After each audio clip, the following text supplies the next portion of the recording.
on the other side of our studio, James Creedon with Media Watch. And James, of course, I know you've been looking at all things Notre Dame today, starting with some editorial cartoons and headlines. And of course, this is the world over talking about Notre Dame de Paris.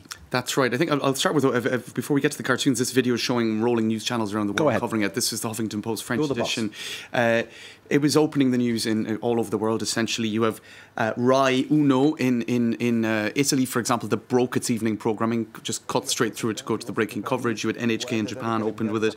24 Horas in Spain had a split screen for much of the evening. There was a Spanish political debate going on. Look, this just captivated the entire world. I know I was certainly on in Australia and in Canada last night, as well as doing a job for France 24. That's right, because France 24 was taken by other networks as well.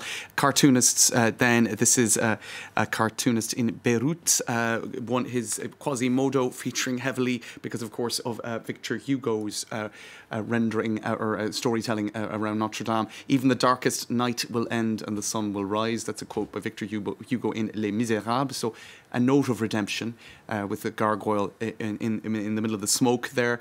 And lots of imagery of the heart by being evoked as well by various cartoonists. This by a cartoonist in Mexico and another here in the Netherlands, Bertrams. You can see there the heart featuring very prominently Christine O'Krent writing in The Guardian. And she, I think, really found the right words, it is fair to say here. When the spire broke and fell over, we felt as if it was plunging straight into our hearts. To all of us in Paris and throughout France, Christians or not, believers or not, Notre Dame has always meant more than mere Gothic splendour. It is the navel of our city, its historical and geographical centre. All our roads start from here, whatever their destination it is, our focal point, our point zero. That point was made a lot by many commentators yesterday because it's just the truth. It's at the very heart of the city, geographically, and I think in far more ways than that. There's that brass disc outside the cathedral on the forecourt, the parvis as they call it, and that's where everything is measured from Paris, all the distances. That's it. So that was a French perspective, but you know, staying with The Guardian, their editorial said, it spoke about Europe having been suddenly and viciously, the heart of Europe being suddenly and viciously ripped out. That was their editorial opening line, Mark, and they spoke about the global dimension to this and how people were somewhat shocked, I think, by the extent to which they were struck by this. And just regular people taking to Twitter. This is Sophie Gilbert, who is a staff journalist at The Atlantic, took this yesterday when we were just walking around marvelling at how something can be so extraordinary and so enduring. I feel sick.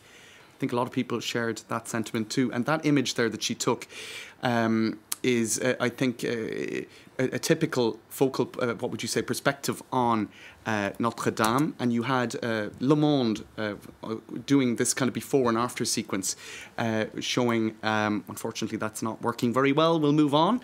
I took this photo as we were leaving Notre Dame about an hour before it caught on fire. Now, this is, I think, quite a touching moment. Somebody who went on social media to try to locate the people at the heart of this image. It's a father with his daughter, and that was taken just moments before the cathedral caught fire. Now, for now, that Twitter search for the identity of this pair has not borne fruit. But I think what it shows, Mark, is maybe part of the reason people feel such a connection to this place is it plays into our own stories as well and our own moments. We've all got our moments there. I mean, you know, you talk about kids. I took my 4 kids there, you know, when they were small, and they thought it was absolutely fantastic. But if you look at the number of people around the actual building, and that's just before the fire broke out. Just beforehand. It gives you an idea of how many people were in the area, what needed to happen to get those people away, to make sure. So it's miraculous that no one was hurt. It really is miraculous. Now, so much to say, Mark. I'll just try to give a quick through some of the other themes. You've got there was a fake news dimension, right? There were these photos circulating online. People thought that was either a fireman or the person setting the building on fire. It was neither. It's actually a statue, and you know, so you had a lot of people making rather silly remarks, but that's par for the course nowadays. AFP fact checking as well, saying that there were some 15,000 shares of fake news, basically saying that the rose windows were destroyed. That's not true, thankfully.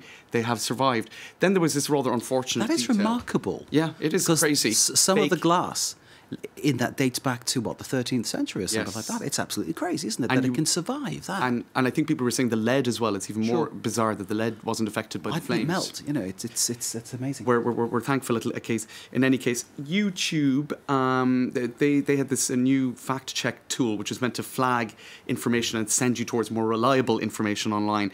So, for example, if there's something about a fire, it's going to make sure that you're not looking at fake news. But except, it's rather unfortunately, there was some sort of a bug in the algorithm, and it started flagging a lot of videos, even France 24 videos going up on YouTube with this September 11th attack fact check on encyclopedias. So a lot of people were kind of thrown by that, and it indeed played into certain aspects of conspiracy theorizing. So that's unfortunate.